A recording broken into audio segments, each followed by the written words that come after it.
नमस्कार दोस्तों, स्वागत है आपका अपना यूट्यूब चैनल टुडे एग्जाम पर। दोस्तों, सबसे पहले आप लोगों को नव वर्ष की ढेर सारी शुभकामनाएं।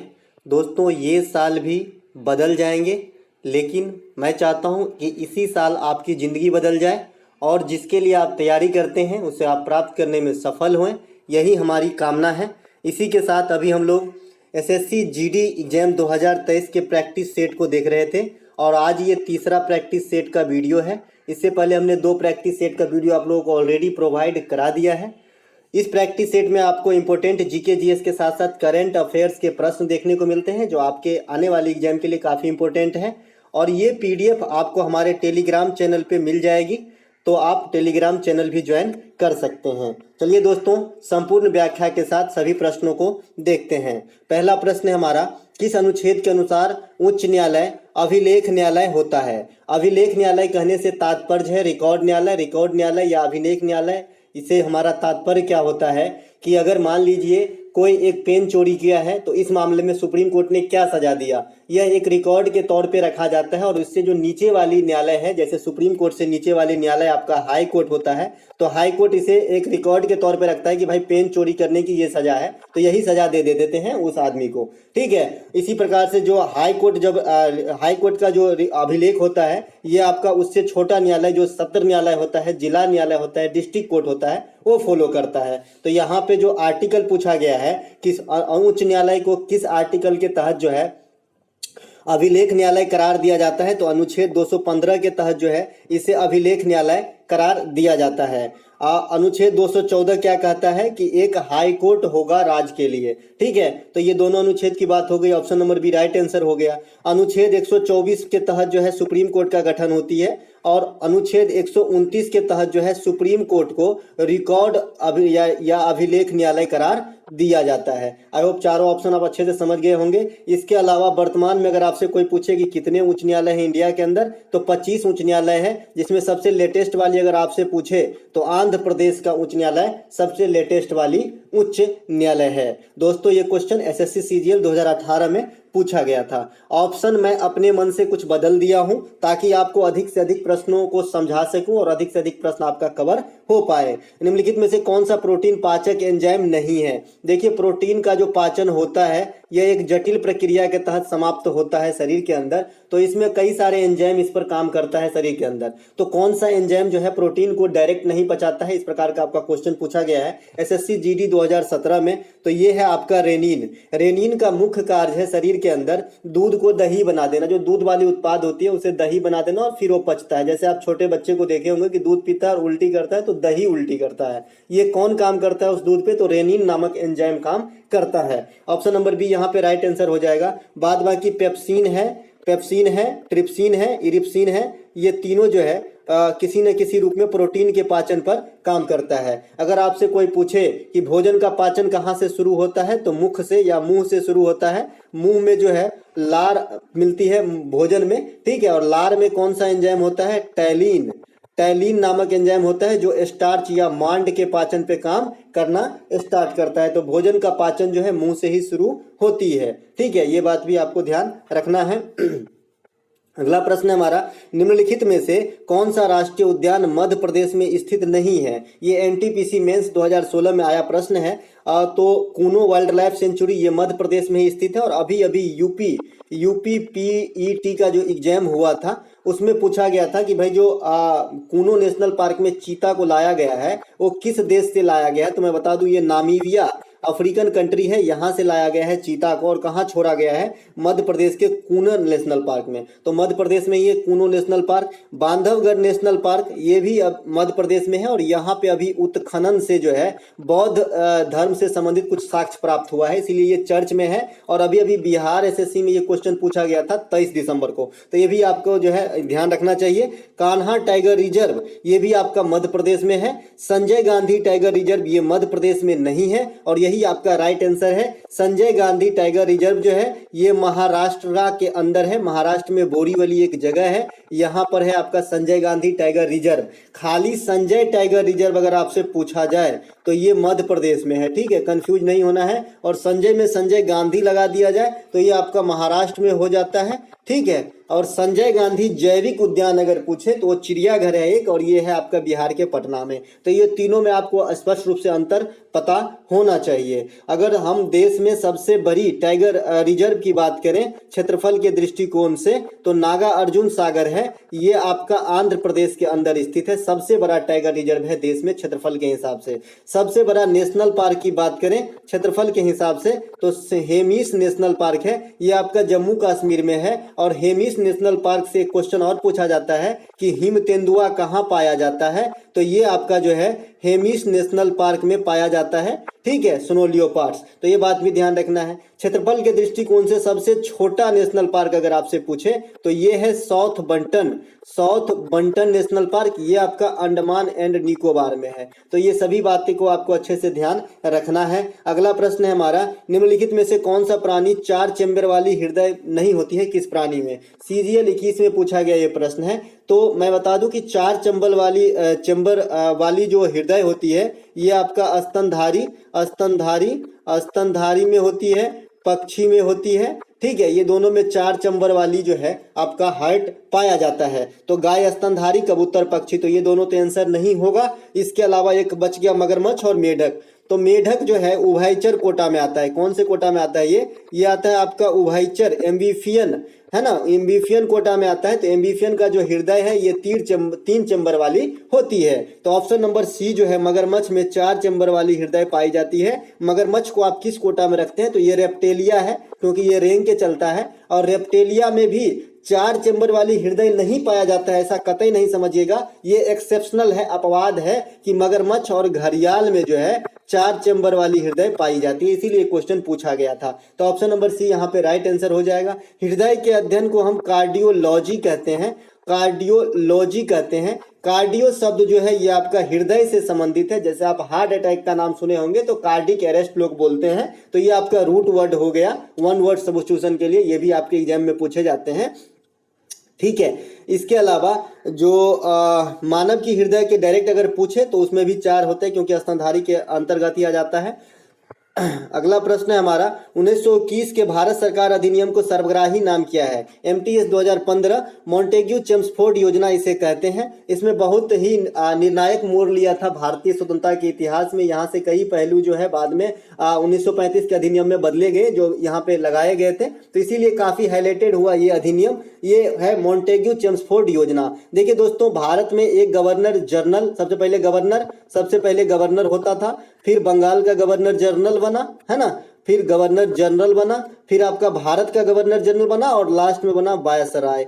तो इस प्रकार से आपको इससे याद रखेंगे तो ये अच्छे से याद रहेगा कि भाई ये सा नाम इसका क्यों पड़ा है। ठीक है, तो सबसे पहले गवर्नर की बात करें तो लॉर्ड क्लाइव होगा। बक्सर का युद्ध और प्लासी का युद्ध आपको याद होगा, इन्हीं के काल में हुआ था। इसके अलावा बंगाल का प्रथम गवर्नर की बात करें तो वारेन हैंगस्टस जो है ये आपका बंगाल का प्रथम गवर्नर है। इसके बाद में भारत स्तर पे प्रथम गवर्नर जनरल की बात करें तो ये आपका हो जाएगा विलियम बेंटिक। कौन हो जाएगा? William Bentinck. इसके अलावा जो प्रथम वायसराय का बात करेंगे हम भारतीय स्तर पे तो ये आपका लॉर्ड कैनिंग हो जाएगा। ठीक है, तो इस प्रकार से इसका नाम और पोस्ट का नाम बदलता गया, आदमी बदलता गया। तो आपने यहाँ पे देख रहा है कि मॉन्टेग्यू चेम्सफोर्ड ये 2 आदमी का नाम है, क्योंकि उस समय एक सचिव का पोस्ट क्रिएट किया गया था और सचिव लाइक प्रेसिडेंट होता था, इसी के जो है निर्णय से सभी कार्य होते थे। तो मॉन्टेग्यू नाम है सचिव का और चेम्सफोर्ड उस समय का गवर्नर जनरल था। तो आप क्लियर हो गया होगा कि भाई क्या है मॉन्टेग्यू चेम्सफोर्ड योजना, ये 2 आदमी का नाम पे क्यों पड़ा है।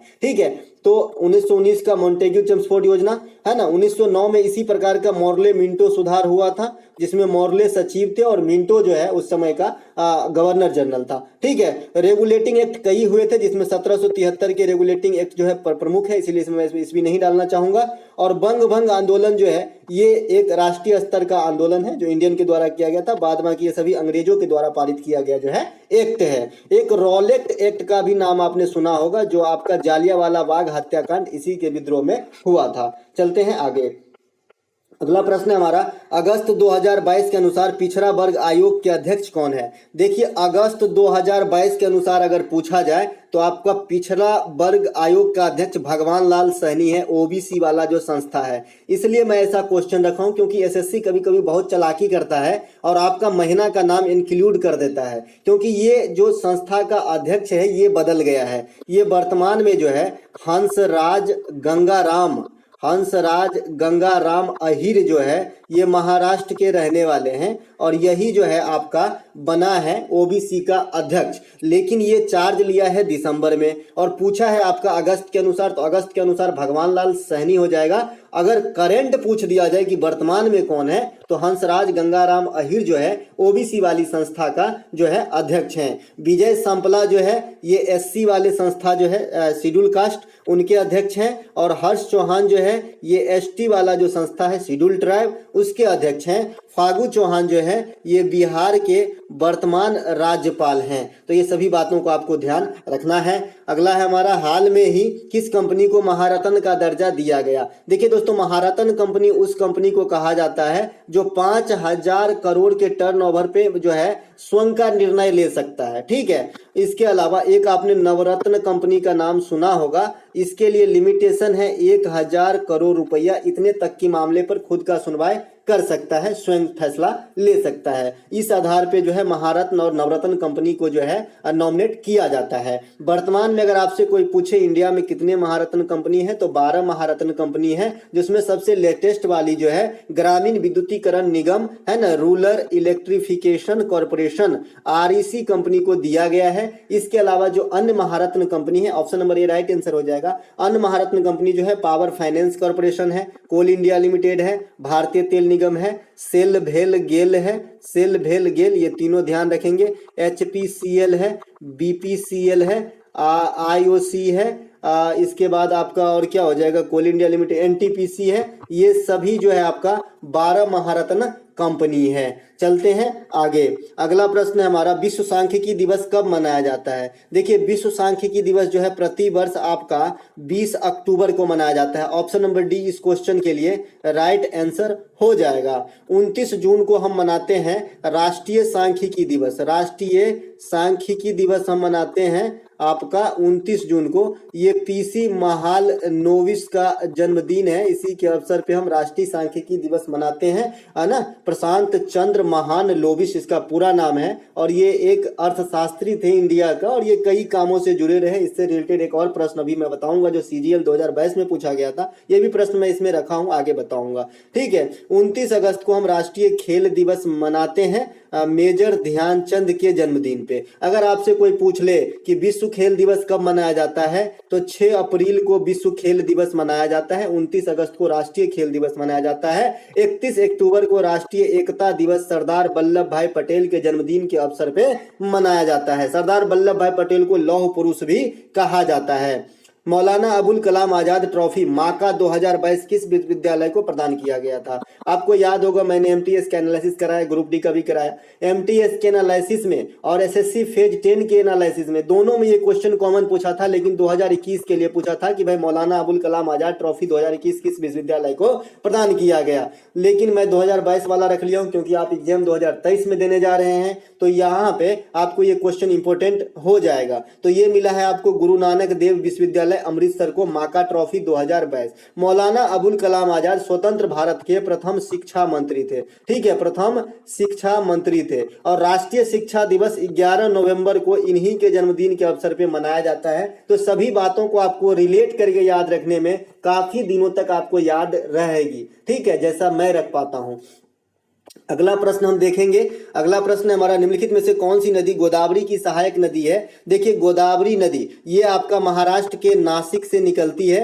ये प्रायद्वीपीय भारत की सबसे बड़ी नदी है, प्रायद्वीपीय भारत की सबसे बड़ी नदी है। इसे हम दक्षिणी गंगा कहते हैं, इसे हम दक्षिणी गंगा कहते हैं, दक्षिणी गंगा कहते हैं। दक्षिण की गंगा कहेगा तो कावेरी हो जाएगा, ध्यान रखें, कंफ्यूज नहीं होना है। कावेरी जो है ये दक्षिण की गंगा है, की लगा रहेगा तो कावेरी, खाली दक्षिणी गंगा कहेगा तो गोदावरी।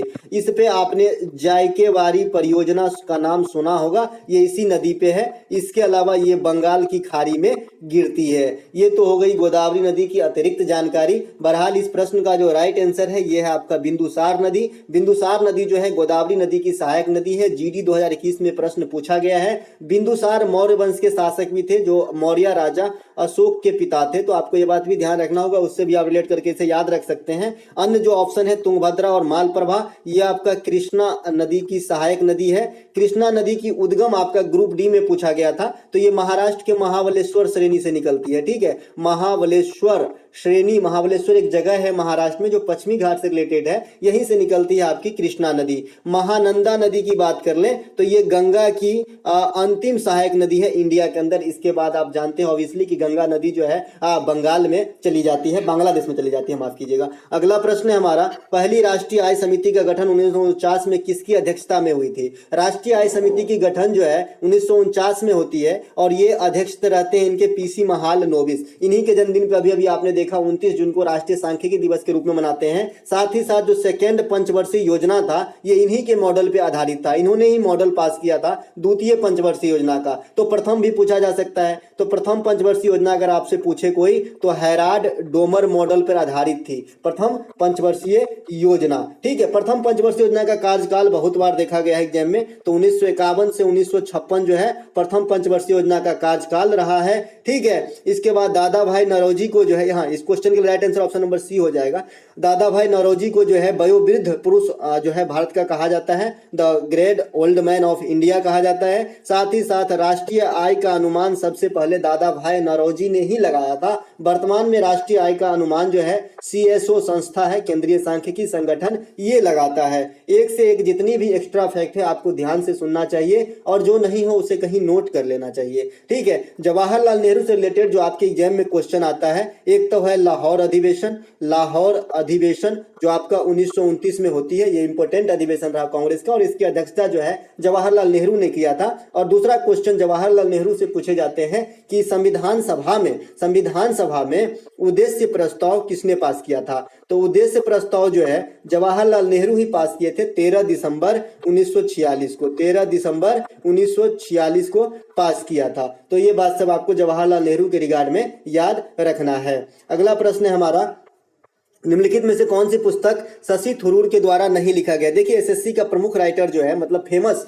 पसंद करते हैं एसएससी से शशि थरूर को, तो इनका पुस्तक काफी बार एग्जाम में पूछा गया है। 2021 में पूछा गया था, लेकिन एकमात्र किताब का नाम देके पूछा गया था कि कौन सा पुस्तक शशि थरूर का है। मैंने यहाँ पे शशि थरूर के बहुत सारे पुस्तक रख लिए ताकि आपको अधिक से अधिक प्रश्न कवर हो पाए। तो the an era of darkness ये शशि थरूर की प्रमुख पुस्तक है और यही पुस्तक 2021 CGL में पूछा गया था। ठीक है, एक पुस्तक का नाम है एन एरिया ऑफ डार्कनेस। सिर्फ यहाँ पे एरा को डिलीट करके अगर हम एरिया लगा दे, एरिया मतलब होता है क्षेत्र और एरा मतलब होता है युग, तो एन एरिया ऑफ डार्कनेस अगर मैं लिख दूं तो इसका राइटर बदल जाएगा, VS नायपाल हो जाएगा। तो ये अलग अलग किताब है, ध्यान रखिएगा, मैं बार बार बता रहा हूं और ये दोनों किताब कंफ्यूजन करके जरूर पूछता है एग्जाम में। ठीक है, तो an era of darkness Shashi Tharoor का है, an area of darkness VS Naipal का है।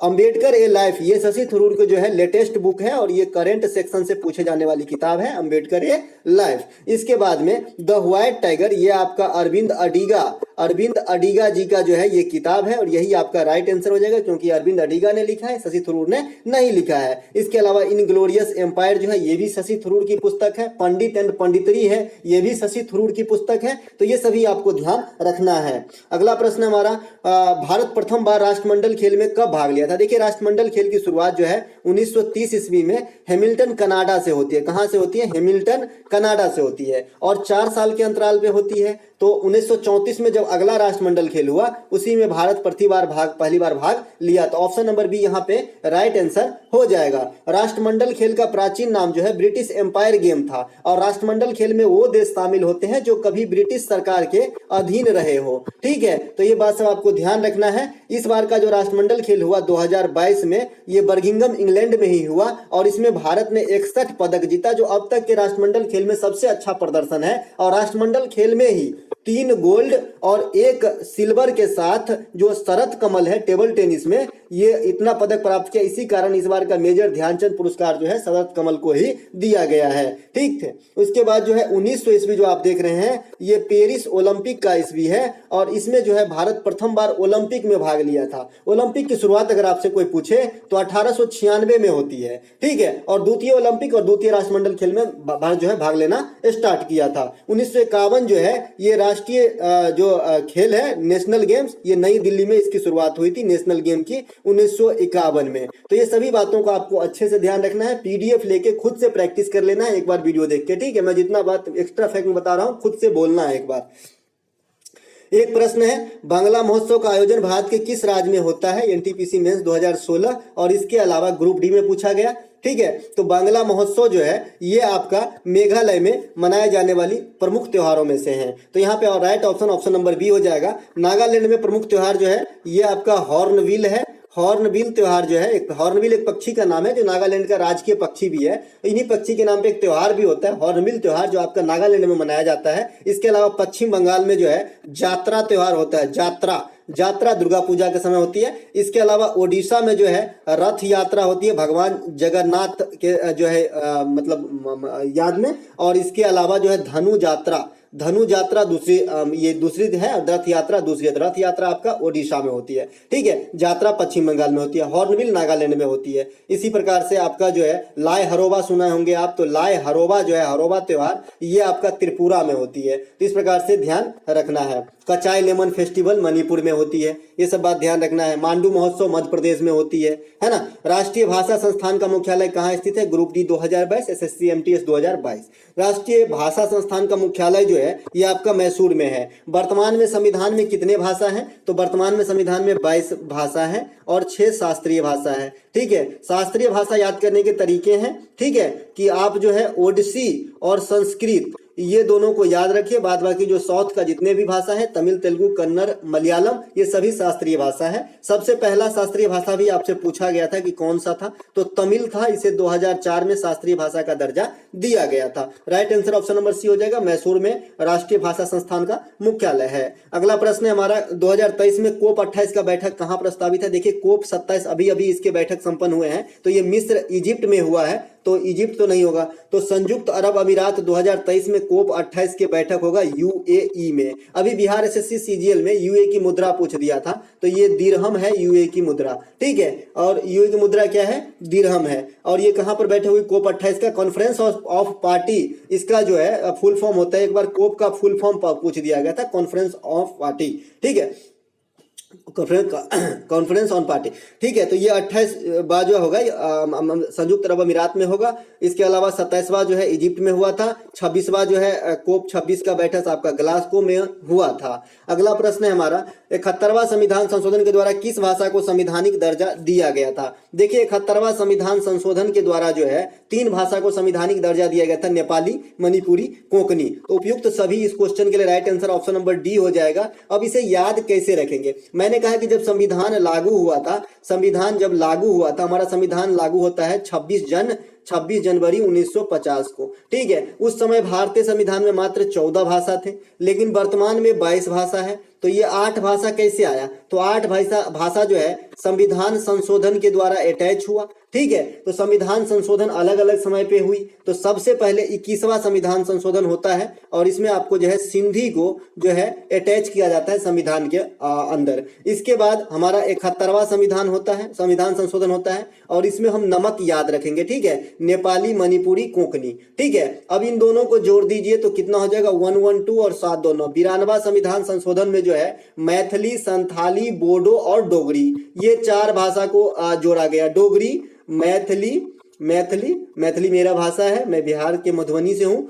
डोगरी, मैथिली, संथाली और एक है आपका बोडो, ये चारों भाषा को जोड़ा गया। तो याद रखने की बड़ा अच्छा तरीका है। देखिए आप 21वां संविधान संशोधन, 71वां संविधान संशोधन, दोनों को जोड़ दीजिए, हो गया 92 में ये 4 को दिया गया। याद रखने के तरीका है, जो 71वां है उसे नमक से याद रखेंगे, पहला कौन है? सिंधी है, और बाद बाकी जो है चारों डोगरी, संथाली, बोडो, मैथिली, ये आपका 92। तो अभी जो है वर्तमान में 22 भाषा है, इसे 8वें जो है भाग में अनुसूची में रखा गया है। अगला प्रश्न है हमारा, किन दो रेखाओं के बीच जो है सूर्य चक्कर लगाता है। देखिए सूर्य जो चक्कर लगाता है, आप पृथ्वी को अगर ऐसे गोल मान ले, पूरी तरह से गोल तो नहीं है लेकिन ऐसे मान ले, तो यहाँ पे मैं इक्वेटर डाल देता हूँ। इक्वेटर मतलब भूमध्य रेखा, जिसे आप विषुवत रेखा भी कहते हैं भूगोल के लैंग्वेज में, है ना। तो ये है आपका नॉर्थ, ये है आपका साउथ। नॉर्थ 23.5 डिग्री को हम कर्क रेखा कह देते हैं, जो भारत से होकर गुजरती है, और साउथ जो है 23.5 डिग्री को हम मकर रेखा कहते हैं। तो सूर्य जो है ये आपका यहाँ से यहाँ तक चक्कर लगाता है। ये मान लीजिए सूर्य है,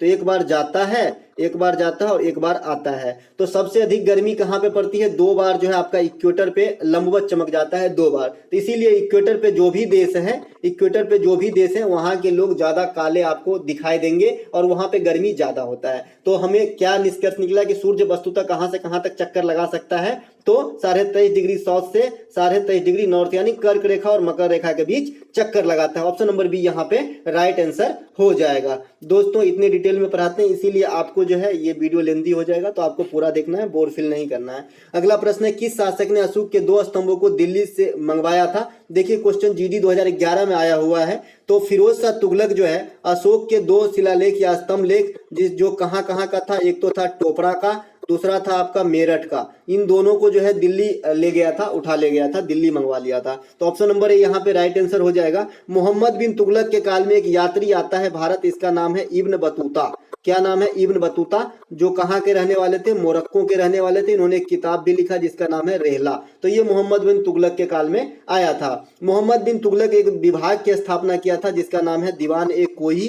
दीवान ए कोही, आपसे डायरेक्ट एग्जाम में क्वेश्चन पूछता है कि दीवान ए कोही कौन से विभाग थे? तो कृषि से संबंधित थे। किससे? एग्रीकल्चर से संबंधित थे। इसके अलावा गयासुद्दीन तुगलक तुगलक वंश के संस्थापक हैं, और नसरुद्दीन मोहम्मद तुगलक के समय 1398 ईस्वी में भारत पर जो है तैमूर का आक्रमण होता है। ठीक है, अगला प्रश्न है हमारा, निम्नलिखित में से कौन सा देश क्वाड का सदस्य नहीं है? ये इस वीडियो का लास्ट प्रश्न है। दोस्तों अगर आपको अच्छा लगे तो लाइक जरूर कीजिएगा। मिलेंगे फिर एक नए वीडियो में, है ना।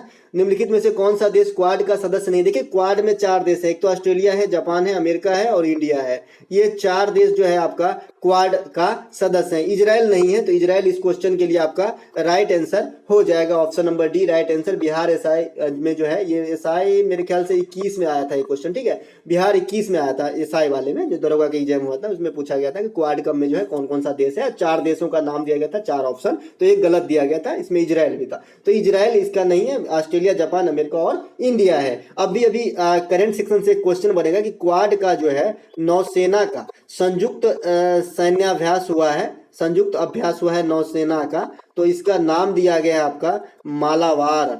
मालाबार 2022 है ना, मालाबार 2022 नाम दिया गया है। तो ये भी आपको ध्यान रखना है।